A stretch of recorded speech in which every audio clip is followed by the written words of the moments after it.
It's amazing to see the impact that you're making at Vixen and through Vixen Labs as the strategy director.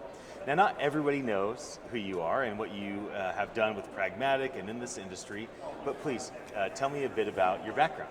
Sure. So I actually started back before the internet in advertising Right. and promotions and things along those lines, and then got into digital strategy. So I'm old enough to have gone through the evolution of the web, social and mobile, and then now voice. And I think we were just talking the other night about my journey about why voice, after having done apps and all those things.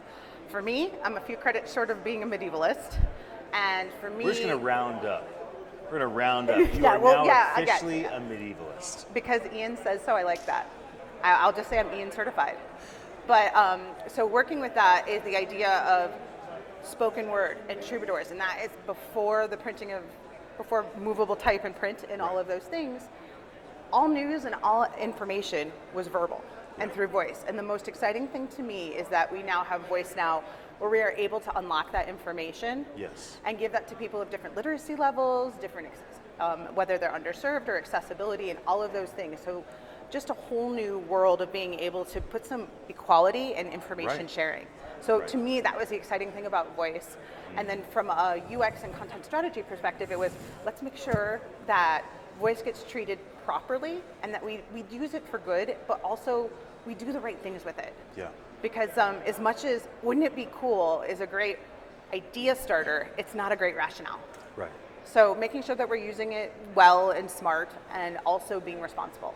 You know, on that note, I remember when I first met John Stein with Open Voice Network, when Pete and Bradley came to him and say, hey, we think you're the right person to kind of lead the charge on voice that users can trust. And in that small room, there's maybe a couple dozen of us, I was so impressed at how you and Scott thought through things. And that kind of ties to what you were saying. And so maybe we could talk a bit about the book that the two of you released. Sure. You have another book coming up this upcoming year. Yes. So tell us a bit about the book that you've already published, that you self-published, and then what's to come. Sure, absolutely. So as we were the very first time we came to the Voice Summit, we came to the first one and the second one, but the first one, people would ask, are you a developer? No. Do you work for Amazon? No. Do you work for Google? And literally, and I don't think they meant to be off-putting, but it was, why are you here then? What are these, what does a strategist do? Why are you here? Right. And as we were talking through with other conversation designers and talking about the problems that UX has already thought about, I wouldn't say we've solved it. A very good friend of ours, Rebecca Evanhouse, said, you need to write a book. Yeah. You need to put this down. She wrote a great book herself. She has absolutely. Yeah. Rebecca's book, The Conversation with Things, is amazing. Yes. And so we decided to self-publish a book and just put it on there because we also were to a point of, rather than explaining it over and over again, we could just say, here. Yes. It's here. And we wrote it in a very simple style. It wasn't about length. It was about making it understandable for people who don't live and breathe this every day. Right. And to make it less scary, because when you go into a business and start talking about adding another channel or another contact point, they all look at you and say, oh great, another channel, more work, I'm already asked to do more with less. So we were trying to help break down those barriers. Yes. Our next book is now coming, will be a proper textbook. Right. We are working through them in Littlefield, and we're co-authoring a book called Voice Marketing. Now, as you say textbook, do you mean it's like a university level book it will to be be taught in classes? Yes. How exciting. It's very exciting. It's a lot of work. Of course, of course. Making sure that all of, it's peer reviewed, it will be scholarly, we will have resources. What I'm especially excited about is we have guest perspectives from everyone from David Roth from WPP. Yeah.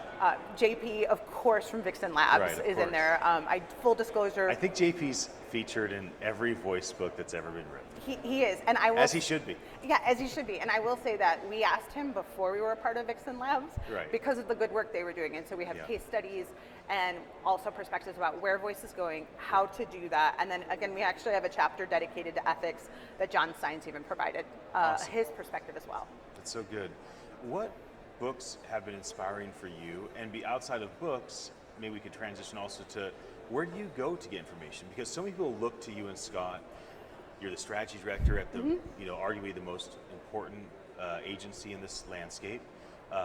And so people are constantly looking to you to be the expert, but you have to constantly learn new things. So we can start with books, but if there's blogs or speakers or things that you'd like to mention, I'd love to hear your thoughts on that. Yeah, I still have kept to my content strategy roots to some degree. And so I have not taken my finger off that pulse and seeing what they're actually trying to tackle and some of the questions, because a lot of the questions that they are presented with, privacy, ethics, doing the right thing or the right use case or adoption, those are all things that we very much deal with and talk with. I'm also very fortunate that I have, from my advertising career, a lot of mentors who I can turn to. So like Gwen Morrison is an incredible resource for retail. Right. Colleen Fahey is amazing for helping me with audio branding and understanding what that landscape's looking like. Yes. So it's a lot of talking and distilling. Yeah. And also cross-pollination. I mean, quite honestly, there's a lot of things that we even look at when you're walking down the street. You know, I think it used to be called shower time. Right. Of just, what is that interesting thing? How does that then connect back to it? Yeah. So those are some of the places that I do look. And then, of course, I follow all of the other luminaries. Like Rebecca and Diana's book is a great book. Kathy Pearl. Right. Seeing what others are up to from that perspective to understand what is it they're trying to accomplish. But there's also then psychology, and there's a group called Content Design London that has a whole accessibility type of looking at things. And that's important because my whole feeling is when it comes to accessibility, it's not an accommodation. It should just be an elegant solution that works for everyone. That's good. So those are the things that we look at quite a bit. And then if for our client-specific things, then you then also have to look at the trades to make sure that we know what's going on. And again, we're contextual and understand what's happening within the times. Right. Well, as we wrap, let me ask about the importance of community.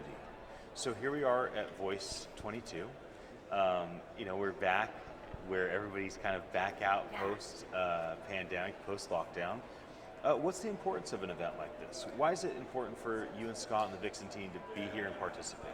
I will say it's always good, especially Scott and I spend a lot of time talking to people who are skeptics. Right. It's really nice to be around people who already believe, and that way then we can move beyond, you know, Voice 101 and Voice 102, but where Voice is going and here. And I will say, I've tried to pretend that Zoom is great or that Meets is great, but being in person, just the vibe and the energy, and bringing together like all of the international contingency. Selfishly, we get to meet with our Vixen friends. Like I just met Liz Morgan in person for the first time after working with her for 6 months.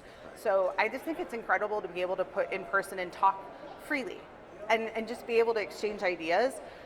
There's so many great conversations that I've had in the past 2 days. I will say I'm a little out of practice of the sense of I did not pace myself well at all. Right, so I plan on sleeping most of the weekend. But well, it's going to be a very restful weekend for you. Yes, absolutely. Thank you so much for sitting down with me. Thank you. It's always good to spend time with you. It's always good to talk with you too. Of course. For anybody that's watching, thanks for your attention. My name's Ian Utile.